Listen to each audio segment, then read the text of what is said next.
Ada 5 air yang ibu keluarkan untuk anaknya yang tidak akan bisa digantikan oleh anaknya.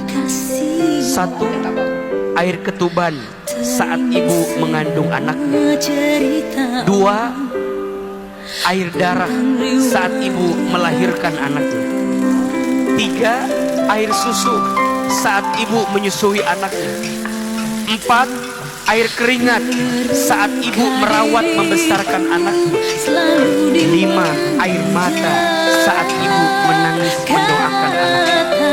Percayalah, di balik orang yang hebat pasti di sampingnya ada doa orang tua yang kuat. Kenapa sebuah rumah tangga kok sampai telantar gak bisa nyekolahkan anak? Ternyata bukan parah-parah amat, akan tapi karena pasangannya tidak mengerti cara ngatur ekonomi. Boros ya, istrinya pemalas. Kayaknya mau lihatkan suami. Beli nasinya langsung beli jadi, nggak mau masak sendiri. Mestinya 5.000 cukup sehari, akhirnya sampai 15.000. Ini istri ketanya sayang suami. Sayang suami masak yang bener, jangan belinya langsung di AB Chicken mahal-mahal begitu. Misalnya, ya Songyung sebelah, tapi tidak mahal AB Chicken. Tapi biarpun AB Chicken nggak mahal banget kan, tapi ya jangan Anda dikit-dikit AB Chicken masak. Gaya banget dikit-dikit AB Chicken. Masak di rumah. Masak itu penting, tolonglah rumah tangga itu diatur. Jangan dikit-dikit nih. Pemalas tuh, perempuan pemalas tuh nggak bisa sukses suaminya tuh. Yang males, tak giniin langsung pulang semangat nabung. Beli beras, beli terasi, ikan asin, sayur, tomat, enak sudah. Kita aja tolong ya. Jadi rumah tangga itu ternyata begitu. Jangan sampai kita tuh merepotkan pasangan. Perempuan harus paham, wal mar'ah ra'iyatun ala baiti zawjiha. Perempuan itu nanti menjadi pemimpin di rumah suaminya. Kalau kita bahas secara hukumnya, dalam madhab Syafi'i, dalam 3 madhab, sebenarnya hukum, teman-teman mungkin sudah pernah dengar, sebenarnya hukum perempuan masak, nyuci, itu apa sih hukumnya? Apakah wajib? Ternyata kalau kita lihat dalam madhab Syafi'i tidak wajib. Bahkan tidak hanya madhab Syafi'i, ada madhab Hambali, Syafi'i, dan sebagian madhab Maliki itu mengatakan tidak wajib. Perempuan itu masak, nyuci, dan melakukan pekerjaan rumah yang lain. Itu kewajiban suami. Mohon maaf para suami ini. Dan suami kalau misal dia mendapatkan seorang perempuan yang tidak berpendidikan Islam, belum paham kalau ini tidak wajib, hukumnya wajib untuk memberitahukan i'lamun li zaujatihi, memberitahu kepada zaujahnya, istrinya, bahwa ini sebenarnya kamu tidak wajib, Dek. Kalau kamu nggak melakukan, maka tidak akan menggugurkan hak nafkahmu. Masak memang bukan kewajiban perempuan, betul dari sisi fikih. Karena kita membangun rumah tangga bukan rumah makan, bener. Jadi nggak usah protes, Ustadz emang wajib kagak, bener. Kita membangun rumah tangga bukan rumah makan. Tapi riset mahasiswa di Jogja, dan ini sering saya ingatkan, apa yang membuat seorang anak kangen pulang? Masakan mama. Maka wanita skillnya tambah dari sekarang. Dari sekarang itu jangan sibukkan dengan sesuatu yang tidak bermanfaat untuk pernikahan. Dari sekarang skillnya apa? Paling banyak follower di TikTok, buat apa? Skillnya bermain di depan TikTok, nggak ada hubungannya. Masak deh sekarang. Ini masak air aja ngeliat tutorial di YouTube, masak air. Makanya wanita pantaskan diri memasak. Banyak di kalangan para ulama yang mengatakan memasak ini kewajiban istri. Banyak. Tapi ada juga di kalangan ulama yang mengatakan memasak bukan kewajiban istri. Kenapa begitu? Karena kewajiban memberi makan ada di tangan siapa?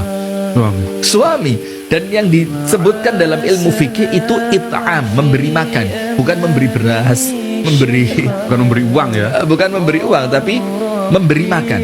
Nah, itu secara fikihnya begitu. Nah, maka sebagian ulama, sebagian kecil di antara ulama mengatakan tidak wajib masak itu. Tidak wajib. Nah, sehingga ketika masak itu tidak wajib, tapi kemudian Anda berikan tugas itu kepada istri yang awalnya tidak diwajibkan oleh syariat, maka tentu haknya dia ditambah. Apa ditambahnya? Ya jangan dibebani dengan tugas-tugas yang lain, karena dia sudah mengambil satu pekerjaan yang itu awalnya bukan tugasnya dia. Jangan ditambahi sudah masak, ditambahi ngepel. Sudah ngepel ditambahi nyuci, sudah nyuci ditambahi. Nah, tapi ingat di sini bukan kemudian kami ngajari perempuan untuk nuntut suami, bukan. Tapi di sini memahamkan suami. Karena selama ini yang disikat kan perempuan terus ya. Istri soliha, istri soliha, istri soliha. Jadilah istri yang taat kepada suami, jadilah istri yang sabar supaya bidadari surga cemburu kepadamu.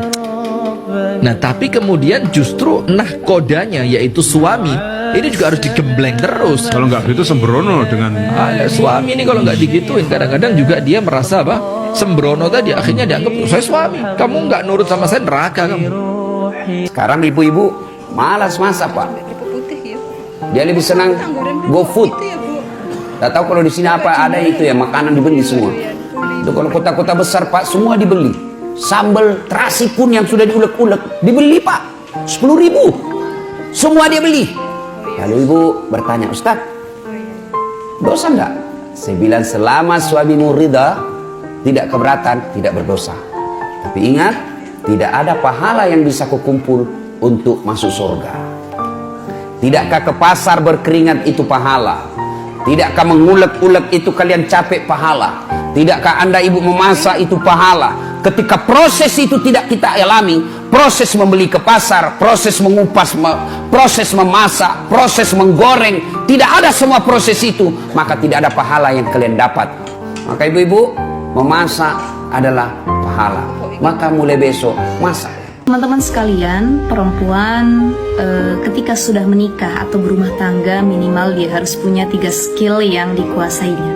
Apa 3 skill tersebut? Pertama, perempuan dituntut untuk bisa memasak. Bukan jago memasak, tetapi bisa memasak. Ketika kita bisa memasak, disitulah kita punya peran penting terhadap suami dan anak-anak kita.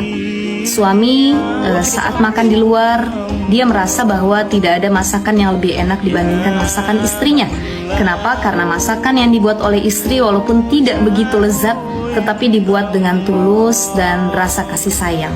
Yang kedua, anak ketika dia sudah suka masakan ibunya, saat besar nanti walau merantau ataupun ke tempat yang jauh, dia akan merasakan bahwa masakan ibu itu tiada yang menandingi.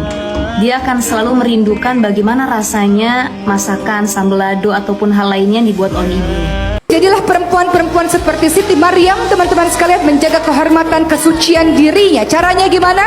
Pertama adalah Al-Ahzab 33, waqarna fi buyutikunna. Engkau paling baik berada di lantai rumahmu sendiri. Keluar rumah boleh untuk urusan penting, urusan syar'i, urusan yang bermanfaat bagi umat. Setelah engkau mendapatkan restu dari orang tuamu masih gadis atau sudah menikah, engkau dapat restu izin dari suamimu. Kedua, Al-Ahzab 59. Engkau boleh untuk keluar rumah, teman-teman sekalian. Kau ingin menjadi wanita-wanita yang baik misalnya.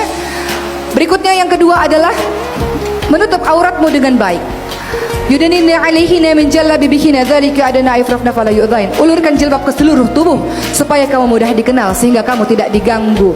Maka pakailah kerudung yang membuat dirimu sebagai wanita terhormat, bukan kerudung yang sebagai perhiasan. Dan engkau ingin jadi wanita suci, mulia, terjaga, teman-teman sekalian, apa yang kau lakukan tidak berkhawf. Bagaimana mereka menjaga kesucian diri mereka, teman-teman sekalian? Ketika berjalan wajar saja dan berbicara singkat, padat, jelas kepada laki-laki ajnabi, bukan perempuan-perempuan yang aku lagi ada masalah nih. Siapa? Apa yang kau lakukan? Melemah lembutkan suaramu di depan laki-laki ajnabi, apalagi di depan suami orang.